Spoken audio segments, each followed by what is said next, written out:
Alors, bonjour à tous. J'espère que vous allez très bien et que vous n'êtes pas fatigués par les événements des marchés. Ça fait longtemps, nous avons encore fait un point sur les marchés. Oui, parce qu'il n'y avait pas grand-chose à dire et je pense que c'est le moment, puisque la volatilité a commencé le vendredi. Je pense qu'il vaut la peine, ça vaut la peine maintenant de dire un mot sur ce marché. Commençons d'abord par US 500. Quand nous prenons US 500, comme on le disait depuis, c'est une tendance en 4 heures, d'accord? C'est une tendance en 4 heures. Cette tendance qui a commencé, permettez-moi d'aller en weekly pour identifier le début de la tendance. D'accord? Donc voilà, on parle pas de la ligne noire qui est là. Donc ça a commencé euh, depuis la ligne noire et on a eu les différentes phases de la tendance, voilà. Ok, nous avons un range mature avec une petite accumulation suivie de la première vague. Cette première vague qui est terminée ici, on a fait la deuxième vague. Ensuite, la troisième vague qui a continué, qui a pris beaucoup de temps et qui est terminée ici. Et ensuite, on a eu la quatrième vague. Donc, après cette quatrième vague a démarré la cinquième vague. Voilà. Aujourd'hui, nous sommes à un niveau où on est en train de finaliser la cinquième vague. D'accord? On est en train de finaliser cette cinquième vague. Voilà pourquoi, depuis un moment, je suis en train de prédire que la fin du marché américain est proche. D'accord? Et puisque quand cette cinquième vague va finir, je pense qu'on ne pourra plus aller plus loin que ça. C'est vrai que là, maintenant, on a neutralisé à l'ouverture tout à l'heure, puisque je suis en train d'enregistrer la vidéo ce dimanche soir. Donc, à l'ouverture tout à l'heure du marché, on aura une neutralisation forcément en 4 heures et donc le marché va essayer de continuer un peu jusqu'à consolider quelque part. Je ne crois pas qu'il va pouvoir casser ces supports. Ok, et puis après, il ira chercher une troisième borne avant maintenant de démarrer la chute proprement dite. D'accord? Donc, on aura une quatrième borne, puis après cette quatrième borne, on va remonter légèrement avant d'entamer tout au moins une vague impulsive en 4 heures. Donc, voilà ce que moi, je pense de ce marché. Et c'est ça qui m'interroge sur le marché des crypto-monnaies. C'est pour ça que j'aime analyser les marchés américains d'abord avant d'aborder les marchés des crypto-monnaies. Parce que quand vous voyez ce marché américain, vous voyez que donc la tendance en 4 heures, elle est mature et elle est presque à la fin. D'accord? Avant, bientôt, une vraie chute proprement dite va commencer. Bon, ce qui a commencé là, c'est toujours un range. Hein. Comme je l'ai toujours dit, on n'est pas fini une tendance, démarrer une autre tendance baissière, une tendance haussière sur une tendance baissière. Ça n'existe pas. Donc, c'est certainement que il va avoir cette consolidation au milieu et nous allons essayer de voir cette consolidation dans la semaine. Je pense que c'est à ça qu'on va assister toute la semaine. Maintenant, comme ça c'est clair, venons maintenant sur le Bitcoin. D'accord? Le Bitcoin. Alors, la situation du Bitcoin est pratiquement la même chose. Allons voir quelque chose en weekly.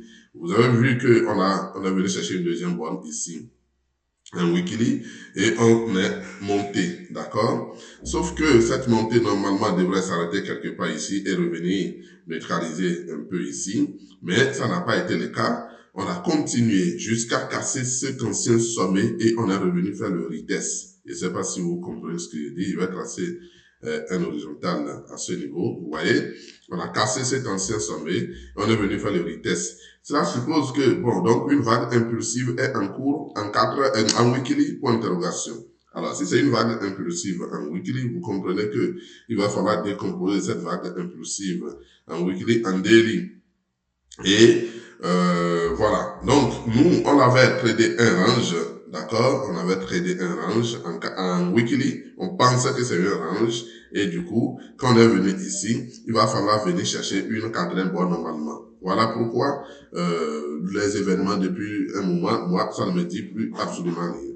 Mais comme on est venu faire le retest et ça a répondu, donc le support a pu résister, eh bien, qu'est-ce qu'il faut faire? Alors, donc, il faut considérer que, bon, donc on est en train de faire peut-être une vague impulsive, donc en daily, et quand je viens en daily, qu'est-ce que je constate? Je constate que la vague impulsive en daily, excusez-moi, une grippe me dérange, la vague impulsive en daily est presque terminée, d'accord, puisque ici, on est venu neutraliser ici, mais ça n'a pas marché, on est venu là.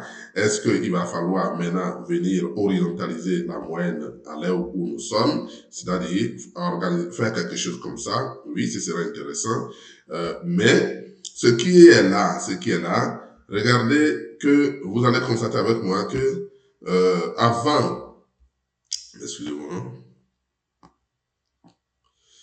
euh, avant cette vague impulsive, on a eu une vague impulsive ici, d'accord, qui a neutralisé avec une moyenne horizontale, une autre vague impulsive. Donc, s'il s'avérait que c'est la troisième vague, ça va prendre beaucoup de temps. Ça fait un. Deuxième chose, le fait de breaker en weekly veut dire qu'on veut faire une vague impulsive haussière qui doit normalement commencer par de la ligne noire. Et donc, ça veut dire que c'est la première vague qui est en cours. Donc, autant de questions sur le Bitcoin. Mais moi, je continue de considérer que c'est un range en weekly jusqu'à preuve du contraire. Et si on considère que c'est un range en weekly jusqu'à preuve du contraire, et vous allez voir que la tendance qu'ils ont tradé en 4 heures, regardez ici, elle est aussi mature. OK? La tendance, elle est aussi mature en 4 heures. Regardez, donc nous avons une tendance, ok, bon, je suis en version gratuite ici sur ce navigateur. Donc vous voyez après le range, on a fait une première vague impulsive. Première vague impulsive suivie d'un range encore. Un range suivi d'une troisième vague impulsive. Une troisième vague impulsive suivie d'un range, donc une quatrième vague. Et après cette quatrième vague, on a entamé la cinquième. Ok? Après cette cinquième, regardez ce qu'on a encore fait ici. C'est cette vague que je ne comprends pas. Et donc, pour moi, ça veut dire que, attention, il y a quelque chose qui se passe et on ne comprend pas. Parce que normalement, la vague 5, si on suppose qu'elle est terminée ici, ça veut dire qu'on ne devrait plus faire ceci. OK? On ne devrait plus faire cette vague. Donc, mais qu'est-ce qu'on traite alors? OK. Soit on s'est trompé de time frame. D'accord? C'est possible. On peut se tromper de time frame. Et si on s'est trompé de time frame, ça veut dire que ce n'est pas le bon time frame. OK? Ce n'est pas 4 heures de bon time frame. Alors, si ce n'est pas 4 heures de bon time frame, qu'est-ce qu'il faut faire? Il faut aller en daily alors. Donc, ça veut dire que c'est probablement les daily. Donc, pour le moment, tout fait croire que oui, c'est probablement les daily qu'on est en train de trader. OK. Si c'est les daily qu'on est en train de trader, c'est depuis qu'on est en train de les trader. Ah, quand je zoome tout, depuis le début, depuis 2016, vous voyez une vague impulsive ici, on a rangé, on a horizontalisé la moyenne en daily. Ensuite, une autre vague impulsive ici, on a horizontalisé la moyenne encore, et puis une autre vague. C'est probablement la cinquième point d'interrogation. Ça veut dire que, attention, si c'est le daily et c'est la cinquième, cela voudra dire quoi? Que il y a un range en cours en monthly, d'accord? S'il y avait un monthly, bon, les choses ne sont pas aussi intéressantes, ok? Un monthly, les choses ne sont pas aussi intéressantes. Qu'est-ce qu'on constate? On constate que on a braqué encore ici ça un range mature. Hein. Ça veut dire que est-ce que ce range, ce break, ça dit cette tendance peut aller loin? Non. Généralement quand c'est comme ça, on revient toujours, ok? Alors ce que moi je pense, c'est un marché qui va nous faire chier, d'accord, jusqu'en 2028. Ça va nous faire chier correctement jusqu'en 2028 parce que ce marché probablement reviendra tester cette moyenne, je sais pas. Donc, il faut perdre le temps jusqu'à ce que cette moyenne continue à monter progressivement jusqu'à ce qu'on vienne tester cette moyenne. Excusez-moi, je suis en monthly, non, c'est un weekly, excusez-moi. D'accord? Il faudra perdre le temps jusqu'à ce que cette moyenne, on revienne tester cette moyenne, ok, en weekly. D'accord? On viendra tester la moyenne. La moyenne va continuer à monter. D'accord? Et on viendra tester cette moyenne.